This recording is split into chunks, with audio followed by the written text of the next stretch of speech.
Kehadiran mahasiswa ini bukan sekedar tentang ruang, kelas, dan juga perpustakaan, tapi lebih dari itu. Sebuah dinamika yang memengaruhi banyak kehidupan. Halo teman-teman, kami dari Pembangunan Ekonomi Kewilayahan Sekolah Vokasi Universitas Gadjah Mada. Nah, sebelumnya perkenalkan, nama aku Nadine. Aku Naya. Aku Felda. Nah, ngapain nih Nadine? Kita mau ngapain ya? Teman-teman juga kepo kan kita mau ngapain? Tungguin ya keseruan kita. Bye-bye. Bagi para mahasiswa luar daerah, UGM adalah pintu menuju dunia baru. Mereka bertemu dengan keramah tamahan Jogja sambil membawa beragam budaya dari tanah kelahirannya. Bapaknya namanya siapa? Bambang Purnomo. Bambang Purnomo. Nah, jadi teman-teman, Bapak ini adalah salah satu staf yang ada di Perpusat UGM. Dan kami di sini akan menanyai Bapak tentang tanggapan Bapak dengan adanya mahasiswa baru di Universitas Gadjah Mada yang baru aja tuh kemarin beberapa bulan yang lalu. Nah, untuk tanggapan Bapak sendiri tuh pas ada mahasiswa baru tuh dari awal tuh kan pasti agak rame, terus banyak yang survei juga. Itu gimana sih tanggapan Bapak kayak pas lalu lintas sama parkirnya, Pak? Kalau untuk kami sebagai petugas di K5L, baik kami menerima para orang tua, para mahasiswa baru, calon mahasiswa baru yang agak mungkin mengikuti ujian ataupun sudah dinyatakan lolos dan mengikuti maba seperti itu, kami juga selalu memberikan pelayanan, Mbak. Dalam artian sebelum semua acara ataupun rangkaian acara yang akan dilaksanakan pada saat mahasiswa baru ataupun kegiatan mahasiswa baru ataupun acara yang diselenggarakan oleh mahasiswa baru, semua personel yang ada di K5L ini semua dikoordinasi ataupun semua saling terhubung, dalam artian dari semua unit, dari kedaruratan yang meliputi nanti ada kesehatan, ambulan, dan macam-macam, juga nanti ada dari tim pemadam kebakaran ataupun dari teman-teman satgas-satgas yang ada di area, satgas yang ada di jalanan,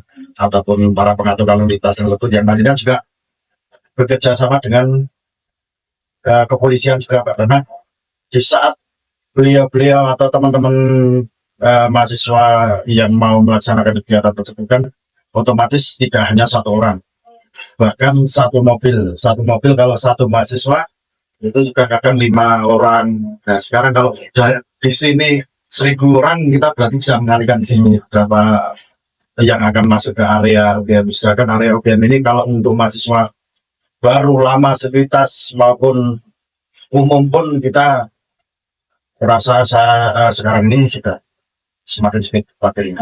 Jadi memang betul-betul kalau menghadapi mahasiswa baru itu ekstra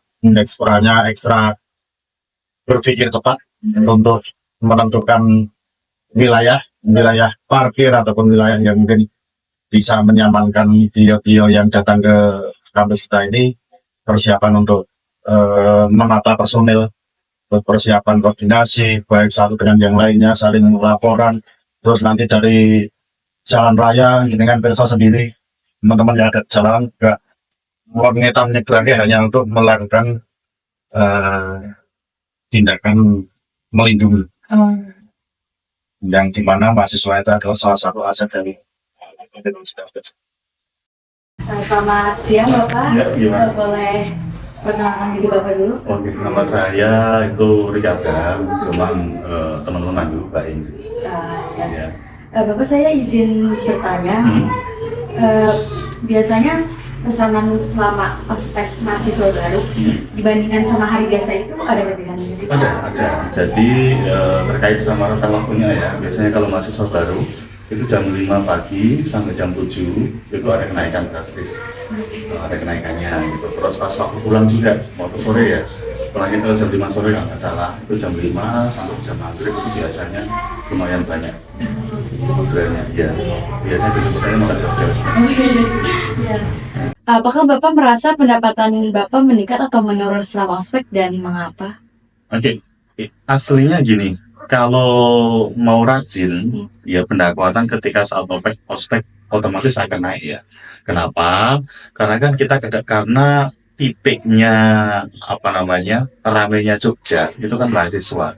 Nah, titiknya mulai rame-rame itu ketika ada anak baru. Nah, terutama yang ada di UGM karena mahasiswa kan lumayan banyak, Mbak. Jadi otomatis orderan itu sangat meningkat gitu. Jadi tergantung drivernya. Kalau ditanya apakah meningkat, ya jelas meningkat gitu. Karena apa? Mereka mahasiswa baru belum tahu mana makan yang ini, mau makan ini, pinginnya udahlah saya pengen ospek, udah capek, otomatis order GoFood lah gitu. GoFood meningkat gitu kan. Terutama ada peraturan juga kan, kalau tidak boleh bawa motor kendaraan sendiri kan. Ya otomatis ya udah mau dikatain ya mesti ketika saat ospek itu merupakan titik mulai awal kenaikan orderan yang ada di GoFood. Gitu. Iya.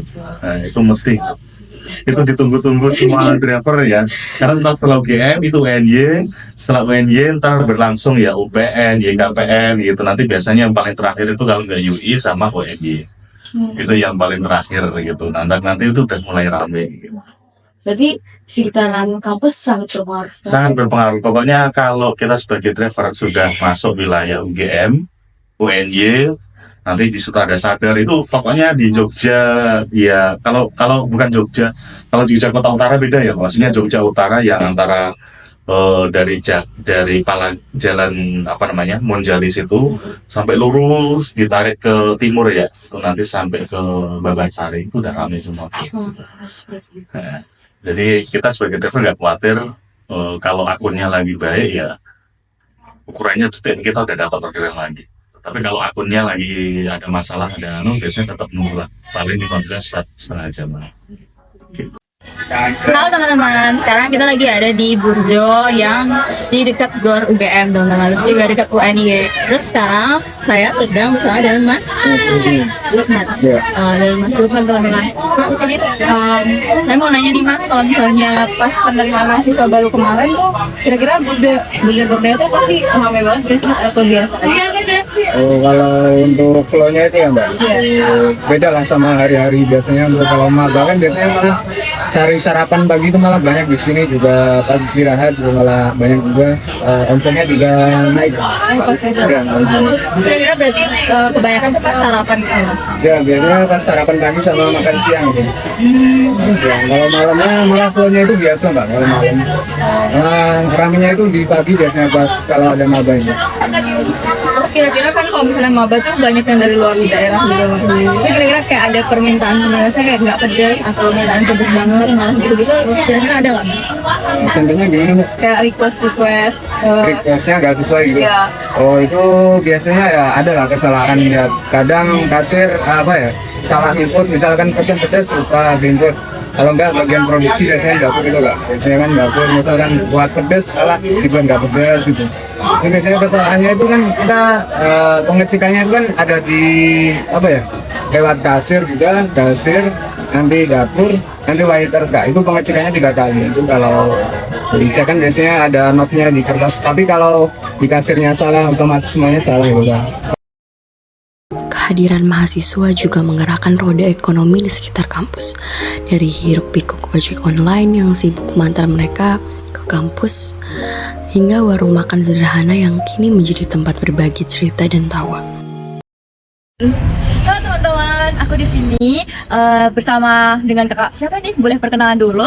Perkenalkan, nama saya Nabila Zahra. Oke, dengan kakak Nabila ya. Sebelumnya kakak semester berapa nih? Aku baru mahasiswa baru, jadi semester 1. Maba banget ya. Oke. Kakak asli sini atau dari Aku luar bukan asli Jogja, tapi asli Cirebon, Jawa Barat. Cirebon. Oke. Langsung saja. Jadi pengeluaran terbanyak kakak nih di sini selama kuliah kurang lebih 1 semester ya, selama 1 semester.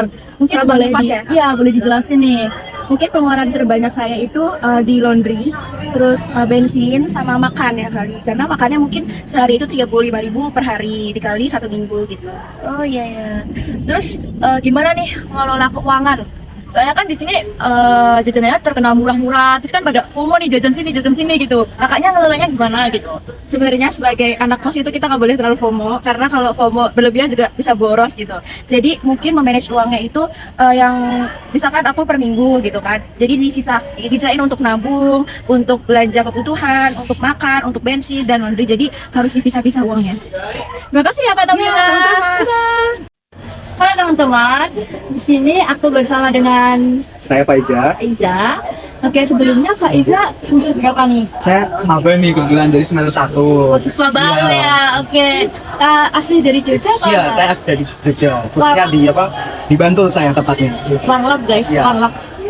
Oke, langsung saja pertanyaannya sebagai mahasiswa lokal nih. Apa yang membuat Kak Iza menjadi kultur shock dengan datangnya mahasiswa baru dari luar? Pertama itu kayak kan saya di SMA tuh lebih biasa menggunakan bahasa Jawa ya. Nah, pas pionir dulu itu pas ospek itu kan banyak mahasiswa dari luar. Nah, kayak saya tuh agak belibet gitu mas ngomong bahasa Indonesianya. Jadi kayak ini bahasa Indonesia apa sih? Kan aku harus tanya dulu ke temanku gitu. Itu sih kultur shockku. Cara menghadapi Kak Iza dengan masalah itu, cara menghadapi. Ya kan tiap hari kan menghadapi mahasiswa dari luar. Jadi itu udah kayak terbiasa dengan sendirinya gitu. Kayak udah bahasa Indonesianya ini tuh ini. Jadi udah kayak lebih lancar lah kalau masalah bahasa gitu. Itu sih. Makasih ya Kak Iza. Kehadiran mahasiswa baru bukan hanya awal perjalanan pendidikan mereka.